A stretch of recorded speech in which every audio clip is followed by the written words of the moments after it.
Kadira kam nagaa jirta? Ayyee qabdanii kan jirtan. Ansraa sabaa jedhama. OMN irraa si bilbila. Ayyee. Akkam sitti jira si dhukkuba dhageenne kaleessa galgalarraa baay'ee rifannee akkam sitti jira maaltu si dhukkuba? Gurguddaa gartee boyyaaneen na dhukkuteetu arrana qulqullina dhukkuba. Ayyee. Dhibee cimaa na dhukkuteetu. Bakka kami booteen itti si rukutan? Lafee xiyyeessa cinaachaa sadii. Ayyee. Na rukutan. Amma isatu qulqulleessi dhukkubaa?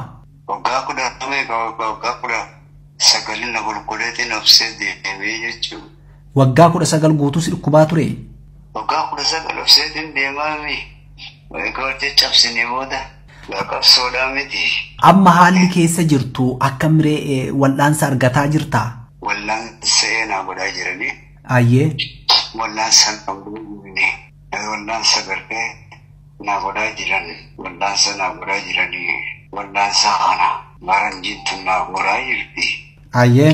Ganna dhukkuba wal'aansa kana na godhaa jiran isaan tiriitan na godhaa jiran. Yoo duubatti si deebisuu baadhee dhayaa kana mana hidhaatti moo eessatti dhahamte?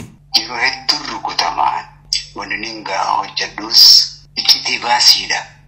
Iccitiin qabsoodhaa akka gurguddoo iccitii hin baasu.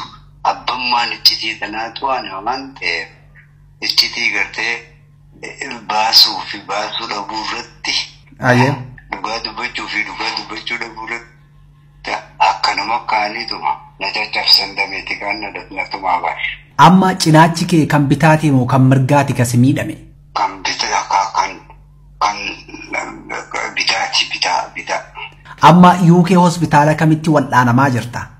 UK General Hospitaala. Maal dhaamatta akka hawaasaatti hawaasni Oromoo uummata kanaa fi kan qabsoo uummata kanaatii fi aarsaa gurguddaa kaati kafaltee wareegama hedduu kan itti baastee waggaa 19 guutuu dhibee baattees kan jiraattee wareegama uummata kanaaf kafaltee fi uummata kanaaf maal jetta maal dhaamta? Ani takka bilisitii jamaal laagootee ce'ee gaafadhee ofillee gaafadhee eenyuma ullee gaafadhee ani biyya xiyyaaf maaliin godhee je'eetiin of gaafadha. Ayyee.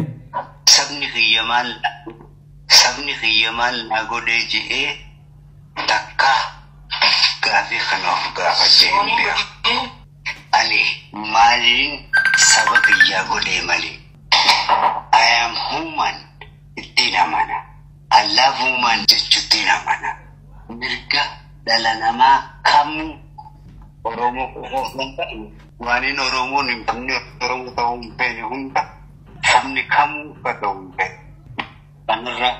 Kanarraa kanaaf sabni Oromoo ilma isaanii beeku. Kana saricha isaanii beeku. Kana saricha isaa akka godhuun dhifu fallisaan dhifu. Isintu beeka gawaan saricha keessanii kana akka gootan saricha keessan isintu beeka. Saricha keessanis numa dutuun dhiisu sareen abbaa guddifatan ganuu quba qabaadha. Ulfaadhu artist Kadir Martuu fayyaa kee rabbi yeroo gabaabduu keessatti si deebisu hawwii guddaan qabaa akka miidiyaa OMN illee si cinaa jirra si faana dhaabbannaa yaada naa kenniteef ulfaadhu galatoomi kana caala sin dadhabsiisu. Ulfaadhu naa maqaa uummata Oromoo kabajamaatiin maqaa kee kabajamadha maqaa kee kabajamaan illee.